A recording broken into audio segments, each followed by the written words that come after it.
जय श्री ओम नमः सिद्धेभ्यः।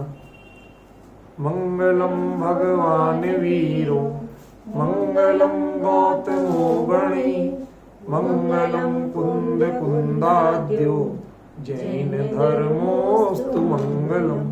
सर्वमंगल मांगल्यम सर्वकल्याणकारकम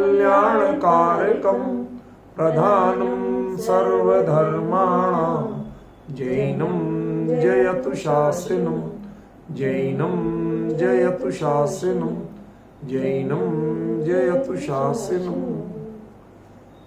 प्रतिक्रमण की पुस्तक में 4 नंबर पेज पे सम्यक दर्शन के वात्सल्य गुण की आराधना, ये प्रकरण उस दिन अधूरा छूटा था, यहां से हम शुरू करते हैं। ये खास तौर पे मैं प्राकृत का जो पढ़ रहा हूं, आप लोग इसको सुन सुन करके और इसके साथ बोलने की प्रैक्टिस अकेले में कीजिए, ताकि आपको प्राकृत पढ़ना है, उसका भय निकले, दुविधा निकले, उच्चारण का अभ्यास बने। वरना मैं अकेला विषय लेके आगे बढ़ सकता था, मैं जानबूझ के पढ़ रहा हूं। इच्छामि भन्ते वच्छल्ल गुणाराहिणम्मि चदुगुण भवण रूप संसारस्य तारगाणम ऋषीणम मुनीणम जदीणम अणगारम च चतुर्वेह संघे अविय मोक्षमग्ग पहावगाणम साहम्मि जणाणम किदे वच्छे गावीज गिद्धिव वच्छल्ल कारणम करणम सम्मदिट्ठीणम सोहा। ये एक वाक्य पूरा हुआ। वात्सल्य क्या है कि वात्सल्य की गुण की आराधना में चतुगुण भवण रूप संसारस्य तारगाणम, 4 गति 84 लाख योनियों में जो हम जीव परिभ्रमण कर रहा है, उस परिभ्रमण रूप संसार से जो तारते हैं, हमें पार उतारते हैं, वो कौन है? ऋषीणम मुनीणम जदीणम अणगारणम च। ऋषियों, मुनियों, यतियों और अनगारों। ध्यान रखिए, मूल में जैन आमनाय में संघ की परिभाषा ये है, उसमें ना तो श्रावक श्राविका होती है, ना आरिका होती है। संघ में इवन क्षुल्लक एलक भी नहीं होते। मूल में सिर्फ 4 है और ये चारों मुनिराज ही होते। ठीक है, ऋषि, मुनि, यति और अनगार, इनके चतुर्वेह संघे, इन 4 प्रकार के मुनिराजों का जो संघ है, उसमें अवीय और मोक्षमग्ग पहावगाणम, जो मोक्ष मार्ग के प्रभावक हैं, प्रभावना करते हैं, वो कौन है? साहम्मी जणाणम, जो हमारे साधर्मी जन हैं, उनके किदे, उनके लिए, उनके प्रति वच्छे गावी जह, जैसे वत्स के प्रति, बछड़े के प्रति गाय वात्सल्य करती है, गिद्धिव, और अत्यंत गृद्धता से, बहुत उसके प्रति लाड़ दुलार के कारण करती है, वत्सल्य करणम, उसी प्रकार जो साधर्मी जनों पर और चतुर्विध संघ पर जो वात्सल्य करता है, वह सम्यक दृष्टिणम सोहा, वह सम्यक दृष्टियों की शोभा है। सम्यक दृष्टि जीव ऐसा करते हैं। एदेषु, इनमें जम्मये एरिसम वत्सल्यम ना किच्चा, जो मेरे द्वारा एरिसम ऐसा वत्सल्यम वात्सल्य भाव न किच्चा नहीं करके, तेसिम उपेक्षणम किदम, उनकी उपेक्षा की हो, परेहिम कारिदम, दूसरों से उपेक्षा करवाई हो, कीरंतम वा समणुमण्डिदम, और उपेक्षा करने वालों की अनुमोदना की हो, तेसिम सव्य दोषाणम, उस उपेक्षा रूप कार्य के सभी दोषों का निंदामि, निंदा करता हूं, गरहामि, गरहा करता हूं, परित्यागम च करोमि, परित्याग करता हूं। देखो, निंदा और गरहा, इन 2 शब्दों में क्या अर्थ है ये बता दूं, क्योंकि आ तो लगातार रहे और हम समझ रहे नहीं है इनका अंतर क्या है। निंदा करना वह व्यक्तिगत रूप से अपने आप में भी आप कर सकते हैं, ठीक है ना? नहीं, ये मेरे से बहुत गलत बात हो, ये निंदा है। लेकिन जब हम दूसरे के सामने जाके किसी को साक्षी लेके फिर सुनाते हैं कि हाँ साहब देख लो, मेरे से इतनी बड़ी भूल हो गई, बताओ मैं क्या करूं, तो वो गरहा कहलाती है, ठीक है ना? चूंकि प्रतिक्रमण किसी की साक्षी पूर्वक नहीं है, पर बनते में केवली परमात्मा, तीर्थंकर परमात्मा की साक्षी तो हम भाव में ले रहे हैं ना, इसलिए गरहा कर सकते हैं, ठीक है? परित्यागम च करोमि, और परित्याग करता हूं, वत्सल करणम गुणस्य विरोही संव्यदोषाणम इच्छामि दुक्कड़म। वात्सल्य करण गुण के विरोधी सभी दोषों का मैं दुष्कृत मिथ्या करता हूं। ठीक है, इस प्रकार सम्यक दर्शन के 8 अंगों का प्रतिक्रमण किया गया। फिर अब सम्यक दर्शन के 4 गुणों के जो दोष हैं उनका प्रतिक्रमण प्रारंभ हो रहा है। इच्छामि मनते सम्मदंसणस्य आराहणाय चतुगुणा परोविदा। हे शतेंद्र पूजित भगवान, मैं स्वेच्छा पूर्वक प्रतिक्रमण करता हूं कि सम्यक दर्शन की आराधना में चतुगुणा परोविदा 4 गुण कहे गए हैं। तेचा वे हैं असमो प्रशम गुण, संवेगो संवेग गुण, अनुकंपा अनुकंपा गुण, अत्थिक्कम च और आस्तिक्य गुण। एदेसिम गुणाणम आराहणम साहणम च सम्मदिट्ठी जीवो सदा करेदि।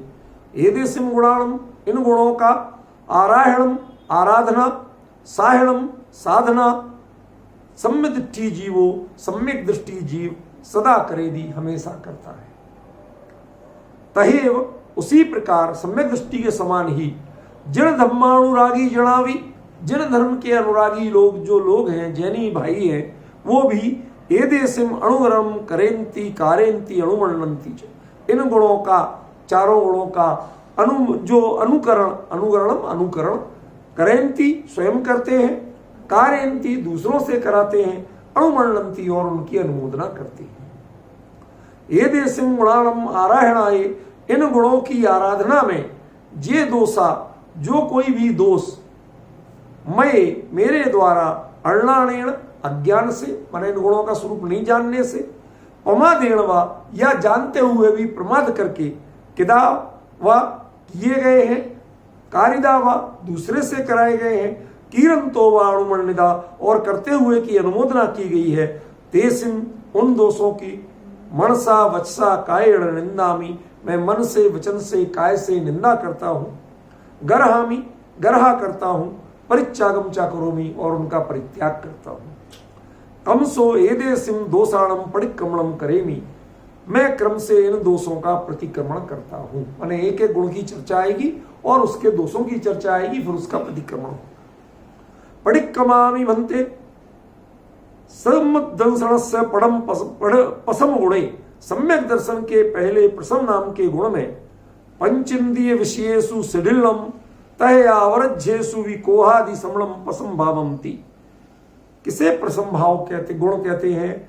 पहली उसका लक्षण है पंचेन्द्रिय विषयेषु शिथिलम, पंचेंद्रिय के विषयों के प्रति शिथिलता, बहुत अनुरक्ति। ग्रस्त जीव उनसे नितांत विरक्त नहीं हो सकता, लेकिन ये तो कर सकता है कि उसमें बहुत अनुरक्ति नहीं कर। जैसे हम भोजन करते हैं और एक गृद्धता से भोजन करते हैं, दोनों में अंतर है।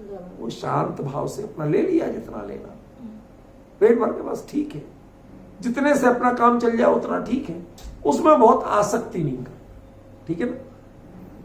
तय आवर्ज्येषु विकोहादि समणम, और जो आपके प्रति अपराध करते हैं उनके प्रति भी क्रोधादि भाव का समन करना, शांत रखना, उसका नाम पसम भावंती, उसका नाम प्रशम भाव है। तह जब मय, उस प्रकार जब माने जो, मय माने मेरे द्वारा, पंचेन्द्रिय विषया गिद्धत्तणेन अहिरसिदा, पंचेंद्रिय के विषयों की गृद्धता, तीव्र आसक्ति से उनको अभिलाषा की हो, मुझे ये मिल जाए, मुझे वो मिल जाए, समझ में है ना, ऐसी अभिलाषा की हो। तहया अवरज्येषु विकोहगमे कोय समणम नेव किदम, और जिन्होंने हमारे प्रति अपराध किया हो उनके कोहगमे, क्रोध का उद्गम होने पर, क्रोध भाव आ जाने पर, कोय समणम नेव किदम, उस क्रोध को शांत नहीं किया बल्कि अभिव्यक्त कर दिया। क्रोध तो मन की परिणति है ना, उसे वचन में काया में अभिव्यक्त मत करो तो प्रशम है, और यदि मन में ही नहीं रोका तो वो प्रशम भाव नहीं है।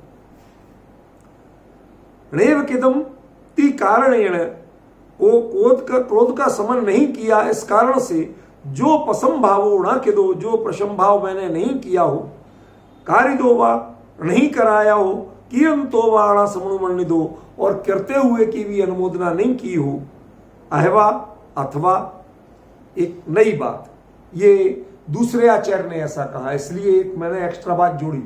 ये शुरू के 3 आचार्यों ने एक कथन किया था जो मैंने दिया। अब प्रशम भाव के बारे में एक आचार्य थोड़ी भिन्न चर्चा करते हैं, वो क्या है? अयवा पसम भाव जुत्ताणम समाय रमणा किदो, जो स्वयं प्रसम भाव से युक्त है, हमारा हम नहीं कर पा रहे लेकिन कम से कम जो कर रहे हैं उनके समायरम, उनका समादर, भले ही भांति आदर, बहुत बहुमान करना। हम नहीं कर पाते कोई बात नहीं, जो करते हैं उनका तो बहुमान करना। ण के दो नहीं किया हो, ण कारी दो नहीं कराया हो, किरण तो वाणा समण मंड दो और करते हुए की अनुमोदना न की हो, तेसिम संव दोषाणम, उस प्रसम भाव संबंधी सभी दोषों को निंदामी निंदा करता हूं, गरहामी गरहा करता हूं, परित्यागम च करोमि और उनका परित्याग करता हूं। प्रसम गुण से विरोधी संव दोषाणम मिच्छामि दुक्कड़म, प्रसम गुण के विरोधी सभी दोषों का मैं दुष्कृत मिथ्या करता हूं। दूसरा गुण परिक्रमामि भन्ते सम्मदंसणस्य विधीये संवेग गुणे, सम्यक दर्शन के दूसरे संवेग नाम के गुण में संसार दुहेसु अधिवीरदा संवेगम नाम, ये पहला लक्षण है। 2-3 लक्षण है सब दिए हैं इसमें। एक आचार्य ने क्या कहा?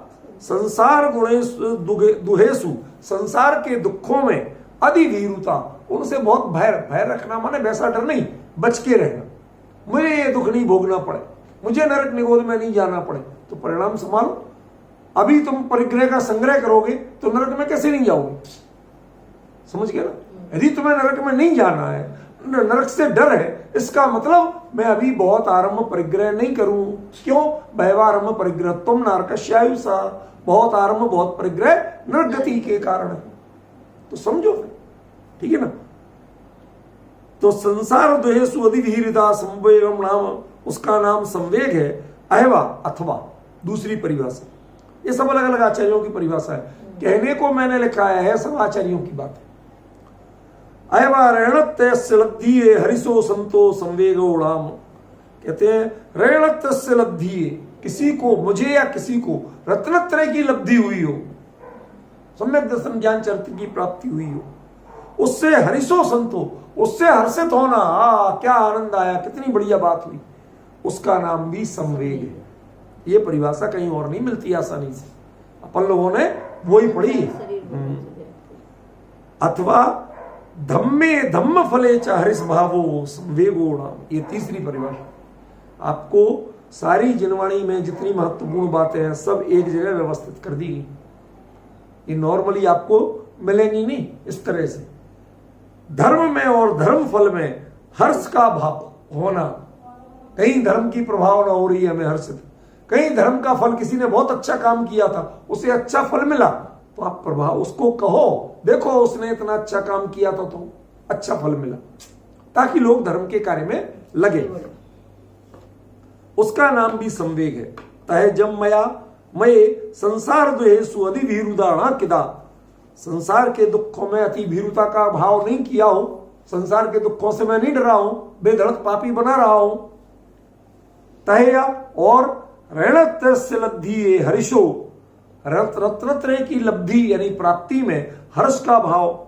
धम्मे धम्म फले च हर्ष भावो वीणा कि दो, धर्म और धर्म फल में हर्ष का भाव ऋणा कि दो नहीं किया हो, ऋणाकारी दो नहीं करवाया हो, किरण तो वाणा स्मरण दो और करने वाले की अनुमोदना नहीं की हो। अहवा अथवा ये थोड़ी सी और बात छूट रही थी, ये एक अन्य आचार्य की संभवतः धवला की बात है, ये उन पर विचार करें अपन। संसारे सुहाणुवेक्षा, संसार में सुख की अपेक्षा कर। अभी संसार के दुखों से डरना बात थी, अब क्या कह रहे? संसार में रहे और यही सुख मिल जाए, ये सब कुछ बना रहे और सुख में मिल जाए। देखो भाई यही रहे, बढ़िया एसी चलाओ यार, देखो क्या बढ़िया ठंडक आती है, अभी सारी गर्मी दूर हो जाएगी, पसीना, समझ रहे ना? संसारे सुहाणुवेक्षा, समझ गए? भूख लग रही, बढ़िया पकवान खाओ, छोटी मोटी बीमारी हुई, बढ़िया दवाई खाओ। संसारे सुहाणुवेक्षा ऋणत लद्धाणम धम्म परायणाणम जड़ाणम पदी हर्ष भावो, और जो रत्नत्रय जिन्होंने प्राप्त किया है, जो धर्म में परायण हैं, धर्म में ही लगे हुए हैं, ऐसे लोगों के प्रति हर्ष भाव, पदी माने उनके प्रति हर्ष भाव, हर्ष का भाव, ण के दो नहीं किया हो, णकारी दो नहीं करवाया हो, किरण तो वाणा समण दो करने हुए वाले की अनुमोदना नहीं की हो, तेसिम सर्व दोषाणम उनके सभी दोषों की निंदामी निंदा करता हूं, गरहामी गरहा करता हूं, परित्यागम च करोमि उसका परित्याग करता हूं। संवेग गुण से विरोधी सव्य दोषाणम इच्छामी दुक्कड़म, संवेग गुण के विरोधी सभी दोषों का मैं दुष्कृत मिथ्या करता हूं। ध्यान रखिए, इसमें जितनी सावधानी रखी गई है, आप ये दिन मत गिनिए कितने दिन थे कि हमने 10 दिन में बनाया है 12 दिन में, इसकी श्रम सोचिए। मैंने कई बार एक दिन में 20-20 घंटे इस पर काम किया है। सारी जिनवाणी एक एक पक्ष पढ़ा, उनको संयोना व्यवस्थित प्राकृतिक लिखने में पहले जोर था, फिर उसके बाद उसका संस्कृत, हिंदी, गुजराती, ये सारे, फिर इतनी बड़ी प्रस्तावना, परिशिष्ट, फिर इनका टाइप, प्रूफ करेक्शन। आप सोचिए कितना बड़ा काम था उसमें। ये जो हमने कितनी मेहनत की ये मुद्दा नहीं है। मुद्दा क्या है, हमारे लिए बड़ी उपलब्धि ये है कि एक एक हमारे कर्तव्य के बारे में सारी मान्यताएं, सारे आचार्यों के अभिप्राय एक जगह मिल गए। This the big matter. अभी तक आप कोई एक चीज कहीं पढ़ लेते थे, कोई एक आचार्य ने एक बात कह दी, इसमें सबका समावेश किया गया और सबका तारतम्य बिठाया गया। समझ रहे हैं? ये इसमें एक सीखने की बात है। अगला देखिए, तीसरा अनुकंपा गुण। पडिक्कमामि वंते सम्यदन सड़स्य तृतीय अनुकंप गुणे। सम्यक दर्शन के तीसरे अनुकंपा नाम के गुण में किसका नाम अनुकंपा है? तिसिदम बुविक्खिदम वा दुहिदम दट्टूण जो दुहिदमणो किविया पड़िवज्जदि तस्से सा अनुकंपा होदी। देखो इन्वर्टेड कोमा लगा है ना इस पे, जानते हो ना इन्वर्टेड कोमा, ऊपर डबल ऐसे कोमा लगे होते हैं ना। जब भी ये लग गया इसका मतलब है ये सीधा का सीधा उद्धरण है।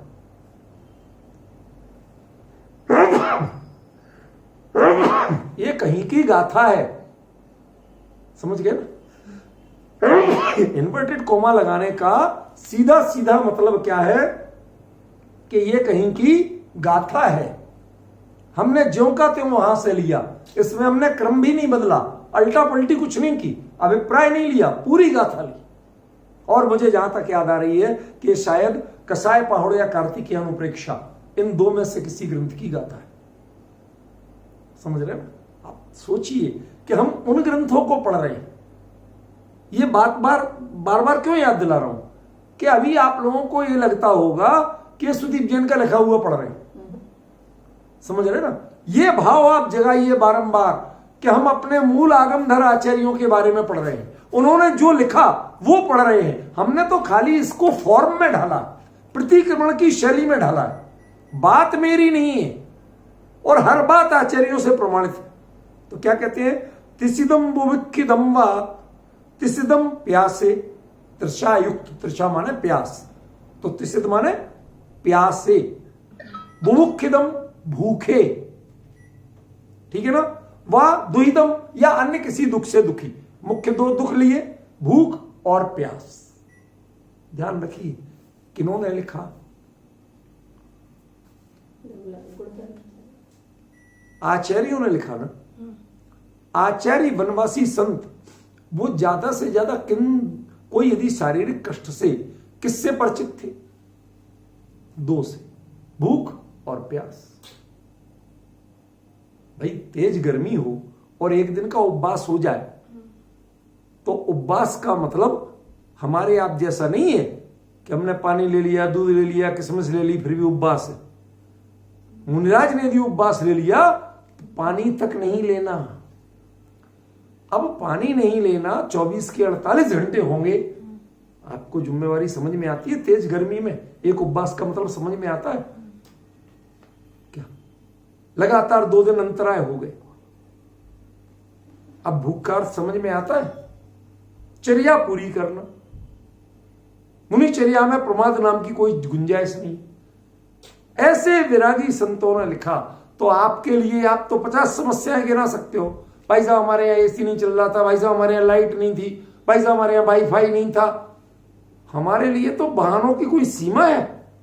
आप सोचिए ये शब्द किनके हैं? जिनके लिए 2 से तीसरा दुख समझ में नहीं आता,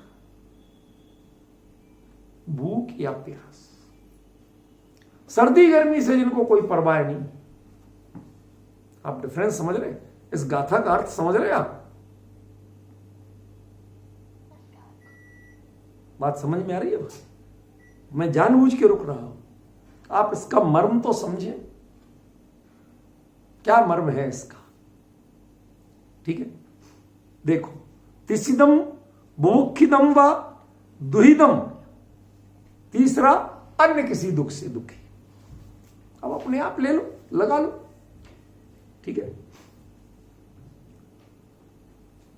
दठूण ऐसे दुखी जीव को या दुख को देखकर, जो दुहिद मनो, जो दुखी मन होकर, द्रवित, या दुखी माने दुख मनाना नहीं, द्रवित होकर, दूसरे पर करुणा करके, यहां दुखित का अर्थ करुणा, किविया कृपा से, वही करुणा भाव से, पड़िवज्जति व्यवहार करता है, तस्से सा अनुकंपा होदी, उसके जिसके हृदय में ऐसी करुणा उमड़ती है उसके अनुकंपा होती है। जिसके हृदय में करुणा ही नहीं है उसके हृदय में अनुकंपा नहीं हो सकती। ठीक है, ये परिभाषा आचार्य ने अनुकंपा की क्या गजब परिभाषा दी। जब तक आपके हृदय में करुणा का भाव नहीं है तब तक आप अनुकंपा नहीं कर सकते हो। किसी की मदद करने का नाम अनुकंपा नहीं। कितना बड़ा अंतर है। हम पैसा दे देते हैं, दवाइयां दे देते हैं, साधन दे देते हैं, दान दे देते हैं, इनका नाम अनुकंपा नहीं है। वास्तविक अनुकंपा क्या है कि जो गुरुदेव कई बार गाते थे, भाई भवी जन तेरे दुख को देख के ज्ञानी की आंख भर आवे, वो सोचते हैं कब सच्ची बात तुम पाओ। ये है करो, समझ गए? जो आंख भर आवे, द्रवित हो जाए, वो करो। बाद में जो कुछ करता है वो भी करुणा में कहा जाएगा, पर अंतरंग में ऐसा भाव नहीं हुआ और देके तुमने कुछ दान देके मदद करके अभिमान के भाव का पोषण कर लिया तो ये करुणा नहीं। समझ रहे? हम जिसको सोचते हैं भाई साहब चलो हमें मौका मिला हमने कर लिया, ये सब आप अपने फ्यूचर का जो पुण्य भंडार भरने के सोच रहे हो ना, ये टोटल फ्रॉड है। टोटल फ्रॉड है, अपने आप को धोखा दे रहे हो आप। कोई इसका पुण्य भंडार नहीं है। असली पुण्य क्या है? पुण्य होता है परिणामों से, द्रव्य से पुण्य नहीं होता। और वह परिणाम क्या है? अनुकंपा रूप परिणाम होना चाहिए। आपका हृदय द्रवित हो, भावपूर्वक करें तो उसका नाम अनुकंपा है। तिवैणादो, ऐसा वचन होने से, मतलब सीधा मैंने कर दिया, ऐसा आचार्य का वचन है। मैंने परिभाषा नहीं लिख दी, ये परिभाषा किसकी है? आचार्य की। ठीक है। जब मैं, जो मेरे द्वारा, दुहिद जीवाणम, दुखी जीव, कौन से? संसार सायर निमग्गाणम, संसार सागर में निमग्न। कुछ कहूं, बताऊं? थोड़ा मन है। कोई व्यक्ति 3 खंड के वैभव में लीन है, अर्धचक्री। कोई नारायण है, कोई प्रतिनारायण है, समझ रहे? कोई कामदेव है। ये तो सब बढ़िया है ना। इनके प्रति भी करुणा करते हैं ज्ञानी जीव। तुझे ये दुर्लभ नरभव मिला, तुझे इतनी सामर्थ्य मिली, शरीर की इतनी अनुकूलता मिली, कोई बीमारी नहीं, कुछ नहीं। ये आवाज क्यों कट रही है भैया? लोग लिख रहे हैं, मैं क्या करूं? मेरी ओर से तो सब सही है। आप चलाते रहो, जिसके पास जा रही है। चलिए ठीक, बात समझ रहे? अब मर्म समझने की कोशिश करो। जो वास्तव में अनुकंपा गुण का धनी है, वो कई बार किस पर करुणा करे।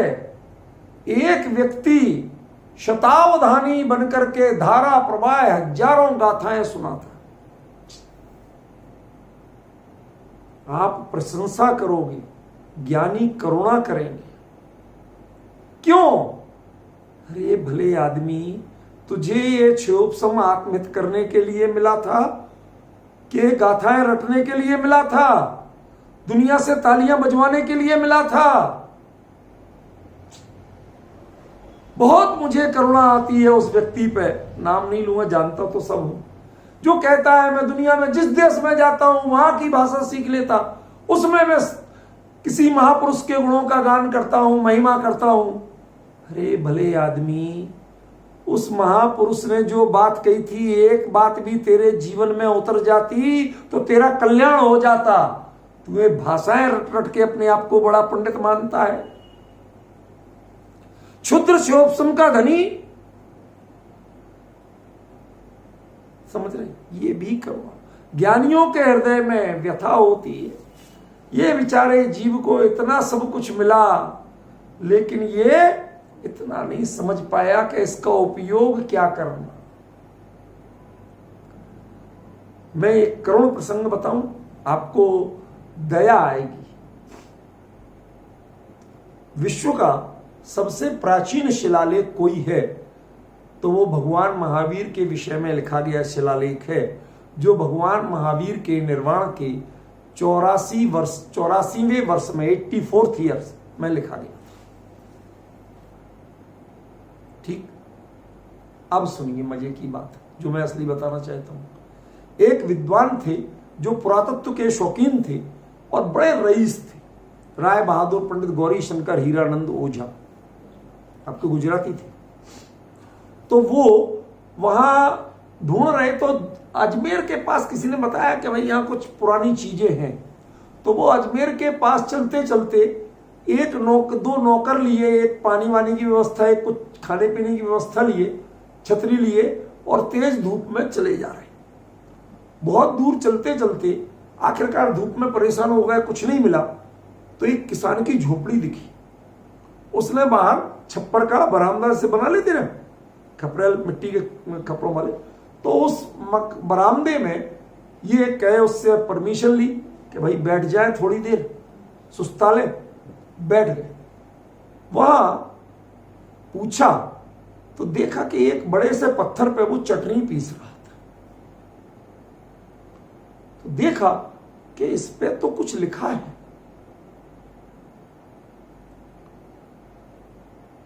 तो उन्होंने उससे पूछा कि भाई ये क्या है?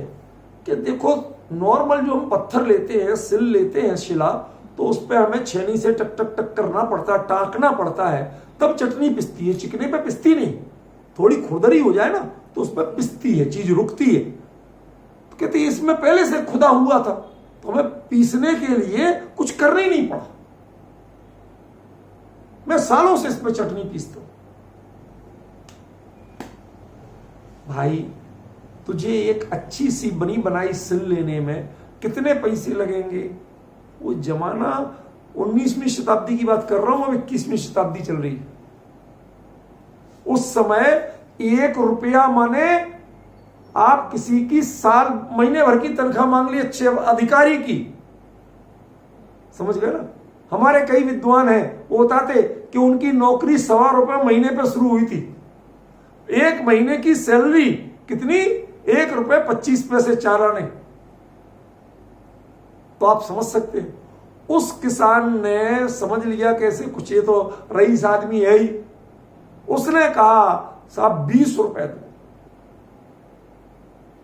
और इसे उठा के कहीं ले जाना तो उसकी मजदूरी अलग। उन्होंने सब मंजूर किया। किस बात पे? कि देखें तो सही इसमें प्राचीन ब्राह्मी लिपि में लिखा क्या है। वो घिस घिस के अधिकांश घिस चुका था, थोड़ी सी एक लाइन बची जिसमें लिखा था वीराय भगवताय चतुर्शीति वसे। भगवान महावीर के निर्वाण के 84वें वर्ष में आज वो विश्व का ओल्डेस्ट वन इंस्क्रिप्शन माना जाता है। अब आप चीज समझ रहे, क्या करुणा उनको इसी बात की थी। अच्छे खासे रईस थे, राय बहादुर की उपाधि थी अंग्रेजों के जमाने, बहुत बड़े सेठ थे, लेकिन प्यास किसकी? कुछ हमारे देश की संपदा, ये बौद्धिक संपदा सब लोग ले जाते हैं, हम कुछ तो बचा है।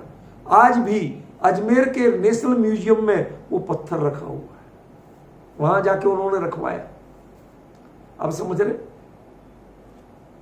ये जो प्रकरण चल रहा था अनुकंपा, आपके हृदय में ऐसी हमारी ये जो विरासत है, ये जिन तत्व ज्ञान है, ये छूट ना जाए। कई लोग कहते हैं आप मेरे से, आपको क्या मिलता, दिन रात आंखें फोड़ते, फिर कहीं डॉक्टरों के पास भागते, कहीं कुछ करते। अरे भाई, जब तक ये जीवन है, जो जो विषय मुझे ख्याल में आ रहे हैं मैं लिख के दे जाऊं।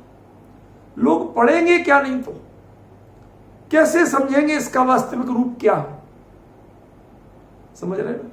मैं कोई अपनी प्रशंसा नहीं करना चाहता, मैं तो बता रहा हूं कि अनुकंपा वास्तव में कहते किसे? अनुकंपा किसी पर कृपा करना, वैसे एहसान जताना, उसका नाम अनुकंपा नहीं।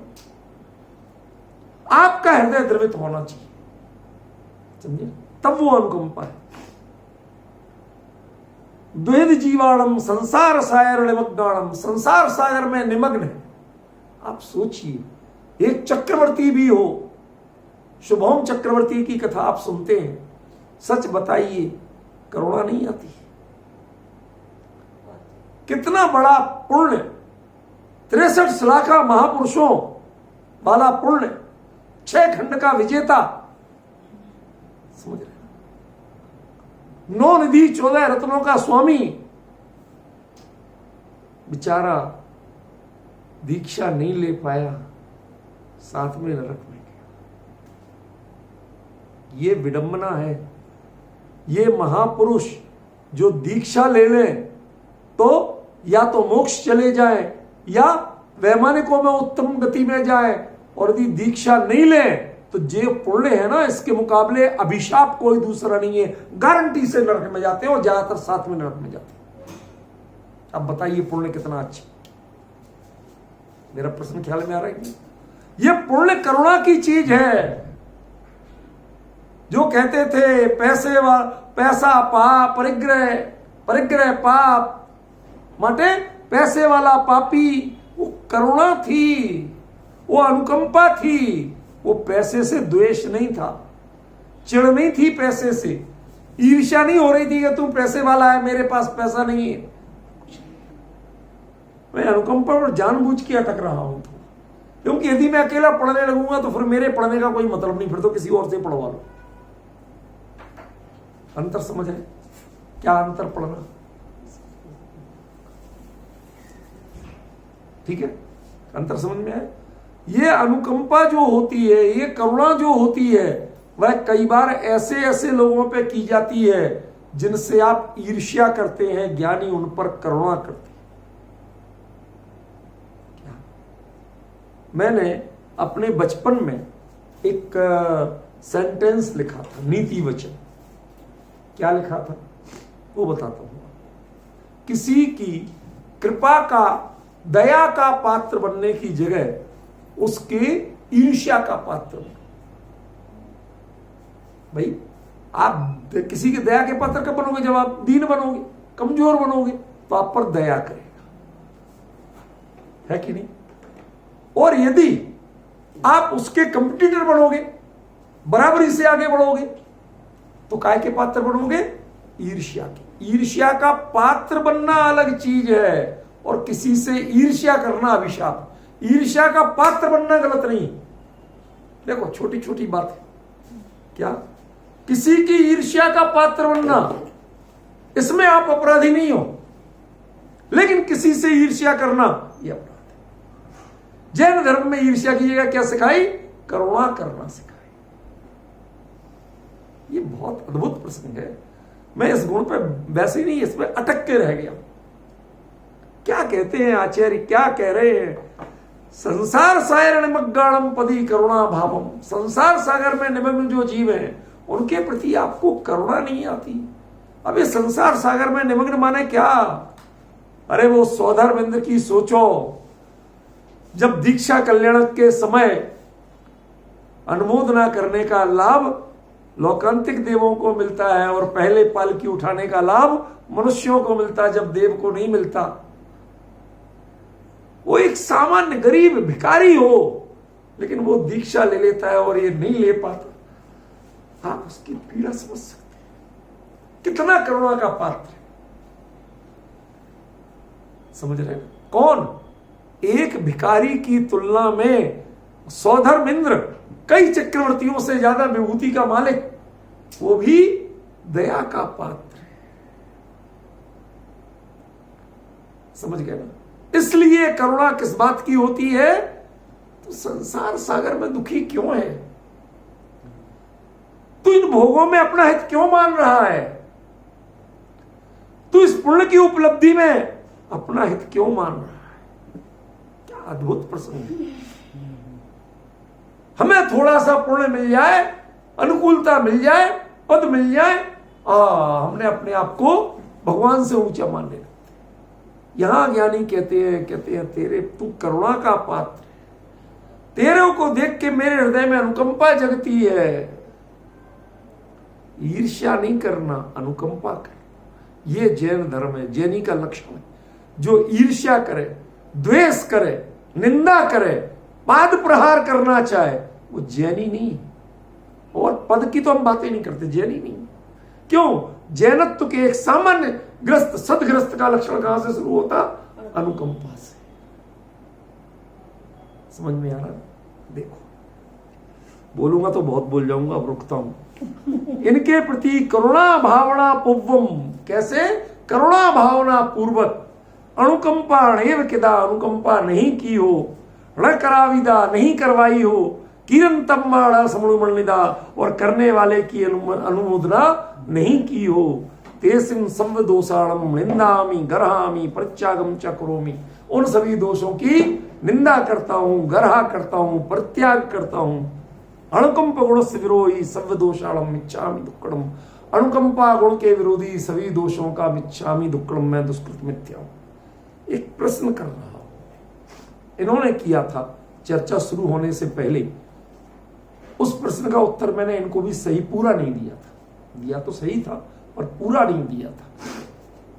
देखिए, जो व्यक्ति जिस दिन जो गलती करे अकेला उसका प्रतिक्रमण कर ले तो सारे दोष क्यों पड़े?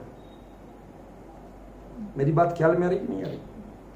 लेकिन प्रतिक्रमण का नियम है कि आप सारे दोषों का उच्चारण करें। क्यों?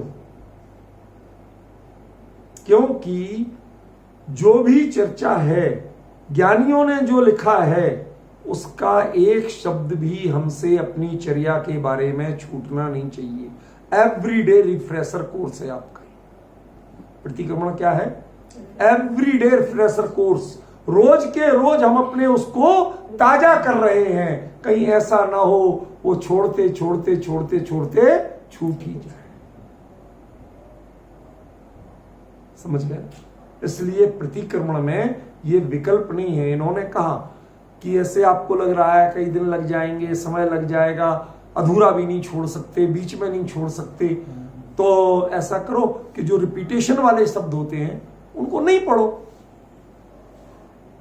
भाई नीचे आधा भाग तो लगभग रिपीटेशन होता ही है एक में, निंदामि गरामि परित्यागम कोरोमि है, तेसिम संवदोषाणम मिच्छामि दुक्कड़म, तो कहते ये सब तो वही का वही होता है, तो मत पढ़ो। ये इन्होंने कोई बहुत अच्छे भाव से कहा, बहुत अच्छे भाव से।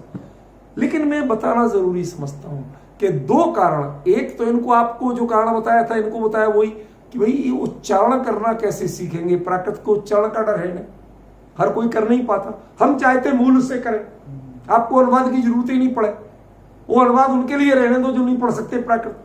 जो मेरे से डायरेक्ट पढ़ रहे हैं, सीख रहे हैं, कम से कम वो तो सीख जाए। इनको तो ये उत्तर दिया था। अब ये है सैद्धांतिक उत्तर, ये था व्यवहारिक उत्तर कि ताकि लोग प्राकृत पढ़ना तो सीखे, मूल पाठ पढ़ना तो सीखे। असली ये है कि इसे कभी अधूरा पढ़ना ही नहीं चाहिए। ये जिन शासन का नियम है, प्रतिक्रमण कभी अधूरा नहीं पड़ा जाता, जरूरत के मुताबिक नहीं होता है, इसको पूरा ही किया जाता है।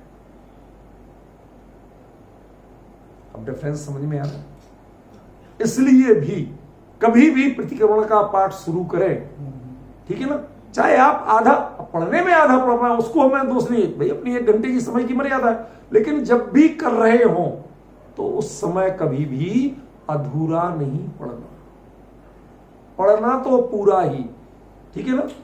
फिर तेसिन जो हम शब्द दोषाड़न करते हैं, उस समय आप कर दें कि हमें जो पता चल रहा है कि इन इन दोषों का, माने मैंने आज ये दोष किए, उस समय उन दोषों का नाम उल्लेख कर,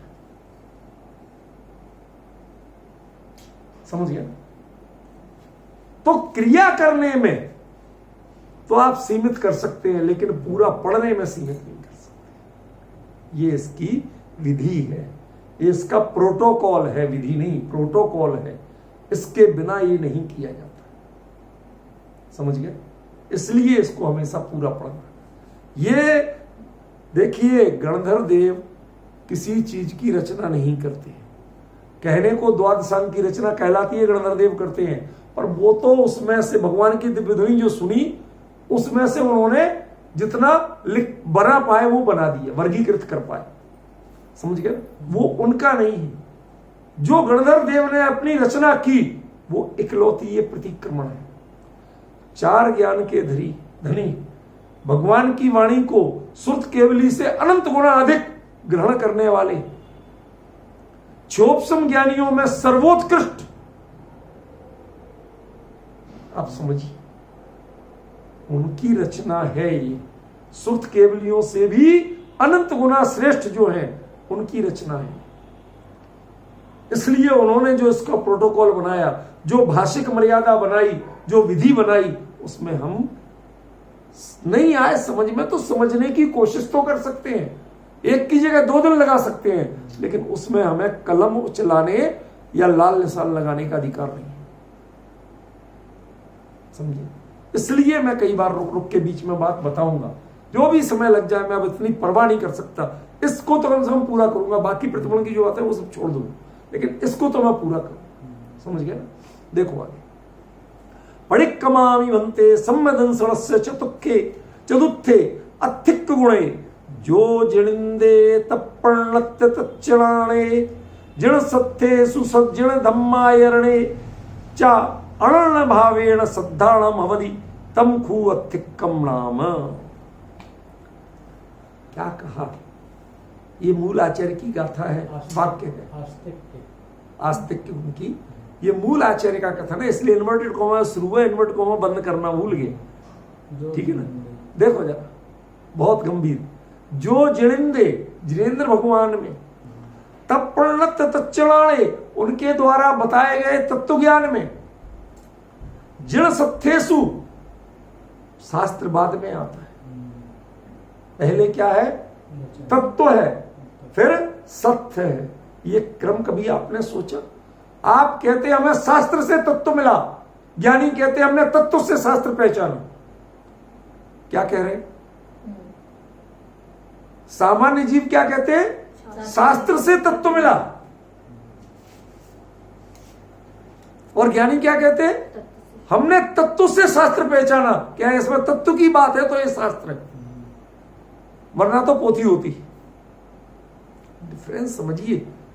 ये क्रम ये मेरा नहीं है, ये आचार्यों का क्रम है। मतलब कहने को एक लिपिबद्ध करता मैं जरूर हूं, लेकिन मैं खुद इसके मैटर को जब सजो लिया, कई बार सब सो जाते थे, रात को मैं चुपचाप देख देख के रीझता था कि हां अब ये तसल्ली का बना, अब इसमें वो सब चीजें आ गई, इसमें आचार्यों की सारी बात है, कोई लाल निशान लगाने की गुंजाइश। समझ रहे हो क्या कह रहे? क्रम देखिए। तत्पणत तच्चणाणे, जिनेन्द्र भगवान के द्वारा बताया गया जो तत्व ज्ञान है वो जिनेन्द्र के बाद नंबर उसका है, शास्त्र का नहीं है। आप देव शास्त्र गुरु कहते ना, गुरु तो बाद में है, उसमें कोई समस्या नहीं, लेकिन जिनेन्द्र और शास्त्र इसके बीच में तत्व ज्ञान है। ये आचार्यों की वजह। आज तक इस विषय पे किसी का ध्यान नहीं गया हो। पॉइंट समझ रहे हो? जिनेंद्र भगवान और शास्त्र, जिन और जिनवाणी, उसके बीच में क्या है? तत्व। यदि वो तत्व छूट जाएगा तो जिनवाणी की प्रामाणिकता क्या है? कैसे पहचानो ये जिनवाणी? ये मेरे हित की बात है, कहां से निकालो?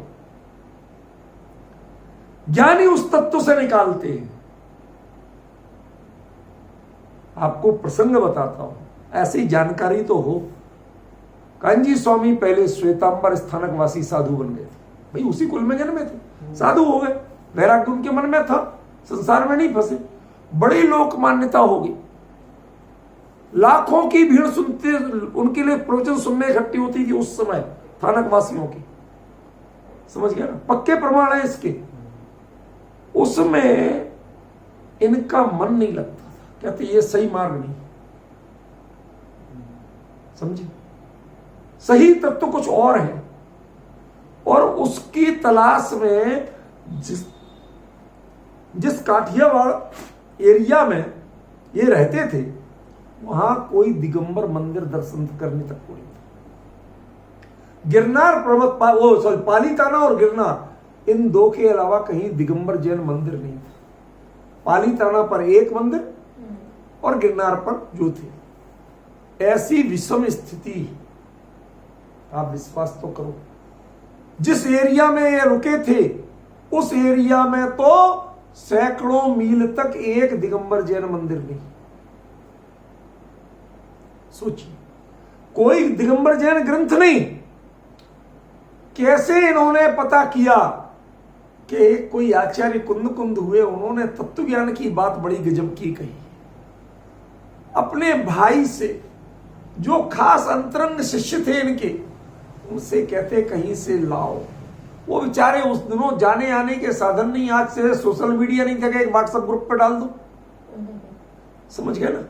कहां से उन्होंने ढूंढ के पता किया, कहीं से जाके इनको लाके समय सार दिया, और ये सुबह अपने आहार चर्या करके चुपचाप जंगल में चले जाते। एक बरगद के पेड़ के नीचे बैठ के अपने उन चेलों, एक खास चेले के साथ वहां उस समय सार पढ़ते, उस तत्व से समय सार को प्रमाणित किया। हाँ, तत्व तो वास्तव में यही।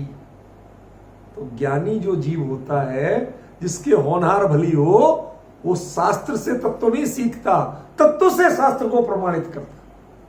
वो चर्या से मुनि को प्रमाणित करता है, मुनि से चर्या को प्रमाणित नहीं करता। क्या कहा? मुनि से चर्या प्रमाणित मत करिए। चर्या सही है तो मुनि प्रमाणित है, ऐसी तत्व सही है तो शास्त्र प्रमाणित है, तत्व नहीं है तो वो पोथी है, शास्त्र। ये डिफरेंस यदि आपको मैं नहीं बताऊं तो आप तो यूं ही पढ़ जाएंगे। ये आचार्यों के वचन हैं, वो एक क्रम लिख रहे हैं। You should mind it. ध्यान देना चाहिए इस पर, कितनी बड़ी बात है। जिनेंद्र भगवान के बाद स्थान तत्व ज्ञान का है, शास्त्र का नहीं। वह तत्व ज्ञान जिसमें मिले तब तीसरे नंबर पर शास्त्र प्रमाणिक, शास्त्र वंदनीय है। वरना पहले जिनेंद्र के बाद सीधा तत्व ज्ञान वंदनीय है, शास्त्र वंदनीय नहीं। आप समझिए, संभवतः ये आचार्य कुंद की गाथा है। समझ रहे ना? आपको इन चीजों पे कहीं ना कहीं हृदय आपका द्रवित होना चाहिए, जुड़ना चाहिए कि हम किनकी, ये सुदीप जैन का लिखा हुआ नहीं है, ये तो खाली लिपिकार है। वहां से बीन बटोर के संजो के चुन के इन मोतियों को एक जगह रखा भर है हमने। मैं मोती बनाने वाला नहीं हूं, मैं मोती पिरोने वाला हूं, मजदूर हूं। मैं मोती बनाने वाला मैं नहीं हूं। मोती बनाए तो उन आचार्यों ने हैं, लिखे तो उन आचार्यों ने हैं। मैं तो खाली, जैसे वो बाजार में सड़क पे किनारे बैठा रहता ना, सुई धागा लेके पिरोने वाला, मैं तो उतना हूं अकेला। ये असली माल तो ये मोती उनके हैं, मेरे नहीं है। इसलिए उन ज्ञानियों की महिमा करिए, मेरी मत करिए। बारंबार कहूंगा कि मेरी मत करिए, ये महिमा उनकी है। जरा पहचानिए तो सही। आज तक हमने देव शास्त्र गुरु करते रहे, और यहां क्या है? देव, देव में कुछ नहीं, देव अपने आप में परिपूर्ण प्रमाण है, लेकिन उनके बाद तब परिणत तत्चरणाने उन्होंने जो तत्व ज्ञान कहा वो प्रमाण है। वह तत्व ज्ञान जिस शास्त्र में मिला वो शास्त्र प्रमाण है। उस शास्त्र ने जो चर्या बताई वो चर्या उसके बाद में प्रमाण है, और वो चर्या जिस व्यक्ति में मिले उसका नाम गुरु है, वो तब प्रमाण है। हमारे यहां 5 हो गए, आप देव शास्त्र गुरु 3 गिनते, 2 महत्वपूर्ण चीजें छोड़ देते। शास्त्र के पहले तत्व ज्ञान और मुनि के पहले चर्या। ये मतलब चीजें आपको यदि इतने ज्ञानियों ने नहीं लिखी होती, मेरे जैसा व्यक्ति लिख रहा होता तो हम तो शॉर्ट में बना देते, बहुत छोटा। हम तो इससे भी शॉर्ट कर सकते थे, बहुत आसान था, 2-2, 3-3 लाइन में सब चीजें निपटा देते। लेकिन मुझे अपना बड़ा इसलिए नहीं हो गया कि मुझे अपनी पंडिताई दिखाना थी, बड़ा इसलिए हुआ थोड़ा बहुत कि उन आचार्यों की बातों को ज्यों का त्यों रखना था। हमें सीखना उनसे है, मैं सिखाने वाला नहीं हूं, समझ गए? मैं तो वही मजदूर हूं, मोती पिरोने वाला। ख्याल में है ना? ये भाव नहीं रहे, और जो इनके कर्ता बनने लगे, भाई संसार में डूबने का काम हो जाएगा। अस्य मूल ग्रंथ करता रहा श्री सर्वज्ञ देवा, तदुत्तर ग्रंथ करता रहा श्री गणपति। अब आपको समझ में आएगा कि इस मंगलाचरण के पढ़ने का सार क्या था। गणधर देव एक ग्रंथ नहीं लिखते, उसके बावजूद गणधर देव वो उसके कर्ता है। क्यों है? अब आप समझिए क्यों। जहां आपका अभिमान स्फुरायमान होने लगेगा कि हां मैंने लिखा, वहीं मर गए, वहीं मरण हो गया। इतनी जिनवाणी, इतना तुम्हारा भाग्य मिला के संस्कृत प्राकृत आदि सब सीखा, भाषाएं आई, आचार्यों के पढ़ना आए, और उनसे नतीजा क्या लिया? अभिमान का। जिससे विनय आना चाहिए थी उससे अभिमान ले लिया, डूब गया ये जीव, बर्बाद हो गया। इसलिए मैं चुन चुन के वो चीजें दी कि जिनको सीखे तो सही कोई, समझ गया? मैंने लोभ छोड़ दिया कि मैं जल्दी से प्रवचन शास्त्र, मैंने कहा कुछ अब ये विस्तारा है तो ये तो बताओ तो सही, क्या लिया, क्यों लिया, क्या अर्थ है उसका। खाली पढ़ भी जाऊंगा तो क्या हो जाएगा, फिर तो महत्व ही खत्म हो जाएगा इसका, फिर तो प्राकृत का उच्चारण भर रह जाएगा। कोई तो समझ गया ना? ये चीज कोई सोचे, आज अच्छे अच्छे लोग नहीं जानते कि जिनेंद्र परमात्मा के बाद तत्व ज्ञान का नंबर है, शास्त्र का नंबर नहीं, और शास्त्र के बाद चर्या का नंबर है, मुनि का नंबर नहीं है। वो साधु बाद में आएगा, चर्या पहले। चर्या से साधु प्रमाणित है, साधु से चर्या प्रमाणित नहीं। दिगंबर वे से कोई चर्या का प्रमाण नहीं है। आपकी चर्या यदि 28 मूल गुणों और अंदर की वैराग्य वृत्ति, वीतरागता, भावलिंग वो नहीं है तो आप मुनि नहीं है। ऐसे ही वो तत्व ज्ञान नहीं है तो शास्त्र नहीं है। किसने लिखा है कोई मैटर नहीं। हमारे कई आचार्यों की आप सोचिए, जब भगवती आराधना आचार्य शिवार्य इतने महान आचार्य, श्रुतधर आचार्य थे, मूलाचार जैसा ग्रंथ जिसके कर्ता स्वयं कुंद कुंद कहेंगे, इनमें जब लोगों ने मिला दिया, कई बातें मिला दी, उन कुछ गाथाओं के कारण ये ग्रंथ प्रश्न चिन्हित हो गए। तब हमें समझ में आ रहा है आज यहां से कि ज्ञानियों ने पहले लिख दिया है कि तुम तत्व ज्ञान को देखो, और जितने में तत्व ज्ञान है उतना शास्त्र प्रमाण है। जहां तत्व ज्ञान से विपरीत है वो प्रमाण नहीं है, उसका टेंशन मत करो, वो शास्त्र ही नहीं है। गजब है। मतलब मैं एक एक रोम रोम मतलब कांप रहा है, ऐसी स्थिति है। क्या कह दिया आचार्यों ने? शास्त्र का भय मत करो। किसने लिखा भय मत करो? तत्व ज्ञान पहचानो पहले। तत्व सही है, जितना तत्व है उतना शास्त्र है। जहां तत्व छूट जाए, तत्व से विपरीत आ जाए, वहां शास्त्र पढ़ना खत्म। बहन, मतलब इतने बड़े ज्ञानी ही लिख सकते हैं। सोचिए, जहां चर्या छूट जाए वहां मुनिपना खत्म। हम देव शास्त्र गुरु कहते हैं, लेकिन देव में कोई प्रसंग नहीं है कि आप कोई, उनसे ऊपर कोई प्रमाण नहीं है, वो स्वयं प्रमाण है। लेकिन उसके बाद तत्व से शास्त्र प्रमाण है और चर्या से मुनि प्रमाण है। चर्या, शास्त्र और मुनि ये अपने आप में प्रमाण नहीं। क्या गजब किया। मतलब मैं ऐसे भाव हो रहे हैं ऐसे कि मैं 2-4 दिन समझाऊं इस चीज को तो मन तृप्त नहीं हूं मैं। इतनी गहरी बात है आचार्य ने लिख दी। जिण सत्यसु जिण धम्मायरणे चा अर्ण भावेण सद्धाणम अवधि। किसको कहते हैं? आस्तिक्य किसको कहते हैं? इनका अनन्य भाव से श्रद्धान होता है। ये जो इन्होंने कहा वो बिल्कुल एकदम परफेक्ट है। 3 लोक में कोई भी आके दिखा दे कि इससे विपरीत है, उसको मानने का प्रश्न ही नहीं उठता। श्रद्धान विचलित होने का जिसका प्रश्न नहीं उठता, उसका नाम है आस्तिक गुण। और उस गुण का प्रतिक्रमण कर रहे हैं ये, गुण का नहीं, गुण संबंधी दोषों का। अब वो दोष क्या हो सकते हैं, शॉर्ट में पढ़ता हूं, बात अधूरी रह जाएगी। तह जम्मये वीतरागे जिनेंद्र, वीतराग जिनेंद्र भगवान तब प्रणत्य तत्क्षणाणे, उनके द्वारा कहे गए तत्व ज्ञान। जिनेंद्र वर्ण रूवेशु जिण सत्यसु, देखो क्रम देख रहे आप, वही का वही आ रहा। जिनेंद्र के बाद तत्व ज्ञान, तत्व ज्ञान के बाद शास्त्र। तय या जिन धर्मायरणे रदाणम जदीणम, वही आगे बात। जिन धर्माचार वह पहले है, चर्या पहले है और यति बाद में। यदीणम गृहस्थाणम च, और गृहस्थों के भी आखिरकार वो भी तो उसी मार्ग पे लगे हैं, छोटे पे लगे। विषय इदम सत्यम हितकरम चेदी, यही सत्य है, यही मेरे लिए हितकारी है, दूसरे को मुझे देखने की जरूरत नहीं।